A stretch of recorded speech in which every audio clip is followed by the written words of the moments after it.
Hello everyone. I wish you very happy teachers day. इस teachers day पे मैं छोटी सी बात ये करूंगा कि हमने फिजिक्स बाय निखिल राज स्टार्ट कैसे किया और इसका हमारा विजन क्या था। ठीक है।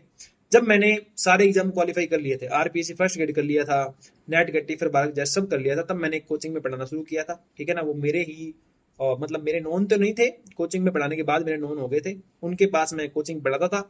ठीक है। यही से मैंने स्टार्ट की थी। मैं फर्स्ट ग्रेड के बैच लेता था, पीएचडी के लेता था, भारत के साइंटिफिक ऑफिसर के इंटरव्यू बैच वगैरह भी मैंने लिए थे।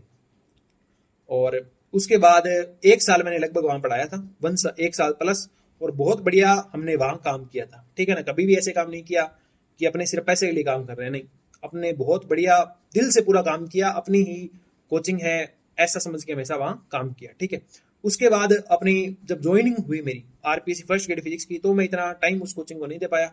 उसके बाद अपनी छुट्टियां आई और मैं इसके बीच में किसी एक और काम में बिजी था, वो मैं शेयर नहीं कर सकता। और उसके बाद मैं अपनी जो छुट्टियां आती है गर्मी की, 2024 वाली जो छुट्टी आती है लगभग मई जून के लगभग, उस टाइम में थोड़ा फ्री था।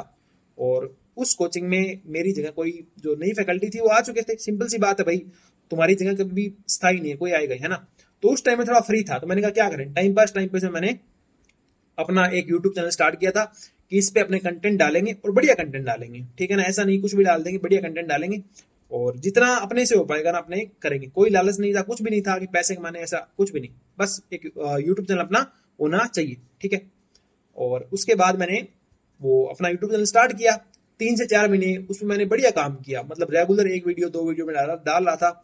और इतनी बढ़िया मेरा उस टाइम डिसिप्लिन था कि कभी सुबह 4 बजे उठ रहा हूँ, कभी लेट नाइट तक जाग रहा हूँ। मतलब मेरे दोस्त भी मुझे कहते थे मैसेज करके, जो बार्क में है, जो और भी बहुत सारी आईआईटीज में है, कि भाई तू सो भी रहा है नहीं सो रहा, इतनी बढ़िया फ्रीक्वेंसी से वीडियो तू कैसे डाल पा रहा है। मुझे नहीं पता मैं कैसे कर रहा था, मतलब बिना कोई फाइनेंशियल मोटिवेशन। कि यूट्यूब से तो पैसे कभी कमाने ही नहीं थे, है ना। यूट्यूब से तो कभी अपने को रिवेन्यू चाहिए ही नहीं था, अब भी नहीं चाहिए। आज भी यूट्यूब का मोनेटाइजेशन ऑन नहीं है और न कभी वो होगा मेरे अकॉर्डिंग। क्यों नहीं होगा? क्योंकि उसमें फिर यूट्यूब थोड़ा बहुत पैसा देगा और उसके लिए सभी बच्चों को ऐड देखने पड़ते हैं। आप कोई कंटेंट देख रहे हो, उसके बीच में ऐड आता है, तो वो मुझे थोड़ा कम पसंद है, इसलिए मैंने वो रिवेन्यू वाला ऑप्शन ऑन ही नहीं किया कभी। फिर अपने अगस्त सितंबर की बात है, अगस्त सितंबर 2024 के अंदर अपने एक वैकेंसी आई थी। ये क्या बोलते, एचपीएससी पीजीटी फिजिक्स लेक्चरर की वैकेंसी। ठीक है ना। उसकी कोचिंग कोई नहीं करवा रहा था इंडिया के अंदर। तो हमने फिर स्टेप उठाया कि हम उसकी टेस्ट सीरीज और गाइडेंस प्रोग्राम प्रोग्राम लेके आएंगे। हम मतलब मैं अकेला, उस टाइम में अकेला ही था। तो वो अपने ऐप अपने पास था नहीं, तो ऐसे ही मैंने मतलब गूगल ड्राइव के थ्रू बच्चों को गाइड किया। गूगल ड्राइव मतलब पेपर बनाए, उसमें अपलोड किए गूगल ड्राइव से, फिर उसको शेयर किया, बच्चों को पीडीएफ भी दी ताकि तुम वो पढ़ सको उससे। पर उसमें इशू ये आता है कि वो कंटेंट है ना, फिर स्टूडेंट शेयर कर लेते हैं, तो इससे फिर नुकसान होता है। ठीक है। फिर वो अपना बढ़िया बैच चल रहा, उससे अपने 20 प्लस सिलेक्शन हुए थे और इंडिया में हाईएस्ट सिलेक्शन है उस एचपीएससी पीजीटी फिजिक्स के अंदर। अपने हाईएस्ट सिलेक्शन है 20 प्लस सिलेक्शन, इतने सिलेक्शन किसी भी कोचिंग के नहीं है। ठीक है। और उसके बाद थोड़ा बहुत फाइनेंशियली उस टेस्ट सीरीज से अपना काम ठीक हुआ, तो फिर मैं ऐप लेके आया तो फिर 1 बाय 1 पहले अपने ये डिसाइड किया कि अपने एक प्रैक्टिस बैच लेके आते हैं, छोटा था, 20-25 घंटे का था, जिसको मैंने लगभग 20-25 दिन में खत्म कर दिया था। उसके बाद मैंने ये अपने सोचा आरपीसी की टेस्ट सीरीज लेके आते हैं। हम टेस्ट सीरीज लेके आए। फिर जब टेस्ट सीरीज कंप्लीट हुई तो हम आरपीसी का बीएससी एमएससी का बैच ले आए। जब बीएससी एमएससी का बैच कंप्लीट हुआ तो अपने फिर पीजीटी फिजिक्स बैच ले आए। पीजीटी फिजिक्स बैच कंप्लीट हुआ तो अब अपने आरपीसी का प्रैक्टिस बैच ले आए। अपने 1 बाय 1 चलते गए। ठीक है ना। कभी भी 2 से 3 बैच एक साथ नहीं चलाए, ताकि ऐसा नहीं करना इतना काम ले लो कि तुमसे हो ही नहीं। ठीक है ना। चाहे काम कम करो पर कंटेंट अच्छा लेके आओ आप, जिससे स्टूडेंट को फायदा हो। प्राइस मिनिमम रखो आप। ठीक है ना। एक मिनिमम प्राइस का हमेशा विजन रहा, जो मेरे को, जो मेरी पुरानी कोचिंग थी जिसमें मैं काम करता था, उन सर ने बताया था मुझे कि हमेशा प्राइस निखिल अपने को हमेशा ऐसी रखनी चाहिए जो बच्चा अफोर्ड कर पाए। तो आज भी आप देख सकते हो, आगे भी आप देख पाओगे कि अपनी प्राइस हमेशा कम ही रहेगी। ठीक है ना। बाकी से कंपेरेटिवली बहुत कम रहेगी, हो सकता है आधी भी हो अपनी प्राइस। इसके अलावा एक दिक्कत क्या थी, कंटेंट कहीं भी रिलेवेंट नहीं था। जैसे मतलब मान लो ये अगर आरपीसी का लेवल है ना, तो कुछ लोग तो इस लेवल का करवाते हैं और कुछ लोग इस लेवल का कराते हैं। ठीक है ना। एचटेट के साथ भी सेम ही है, बाकी स्टेट एग्जाम के साथ, जो पीजीटी एग्जाम है, सबके साथ सेम ही है। ये कंटेंट है ना, तो कुछ टीचर तो ये करवा देते हैं और कुछ टीचर ये करवा देते हैं। मुझे लगता है इस लेवल वाले टीचर बहुत कम, हो सकता है होंगे भी, और सारे टीचर बहुत बढ़िया पढ़ाते हैं, मैं इसमें किसी की बुराई नहीं कर रहा।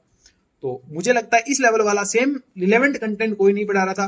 तो इस विजन के साथ कि हमेशा रिलेवेंट कंटेंट पढ़ाएंगे, बढ़िया कंटेंट पढ़ाएंगे, 1 बाय 1 ही बैचेस चल रहेंगे, ऐसा नहीं बहुत सारे बैच चला दिए, और प्राइस हमेशा मिनिमम ही रहेंगे।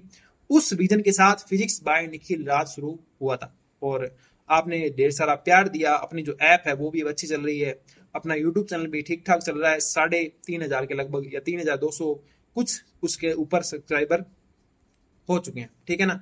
और ये अपना पहला टीचर्स डे था, तो मुझे लगा मुझे ये 5 मिनट की जो वीडियो है मुझे आपके साथ शेयर करनी चाहिए।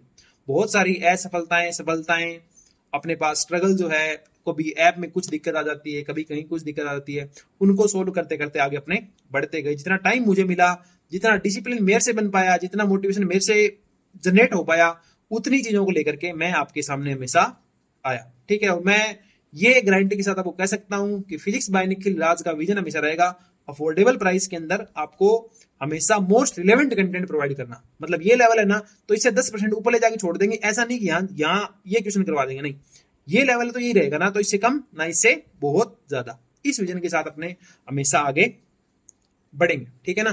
तो यही बस छोटी सी कहानी थी जो मुझे आपके साथ शेयर करनी थी टीचर्स डे के ऊपर। ओके, तो आप आगे बढ़ते रहें, पढ़ते रहें, आपको आपके जो सपने हैं उनके अंदर भी हम बहुत सारा कंट्रीब्यूट करें। सफलताएं असफलताएं चीजें जिंदगी में आती रहेगी, आप हमसे सीखते रहोगे, हम आपसे सीखते रहेंगे, और धीरे धीरे फिजिक्स बाय निखिल राज का जो परिवार है वो ऐसे ही बड़ा होता रहेगा, फलता फूलता रहेगा, ठीक है। तो once again happy teachers day, और पढ़ते रहिए, स्वस्थ रहिए, मस्त रहिए, और आगे बढ़ते रहिए। Bye, take care, bye.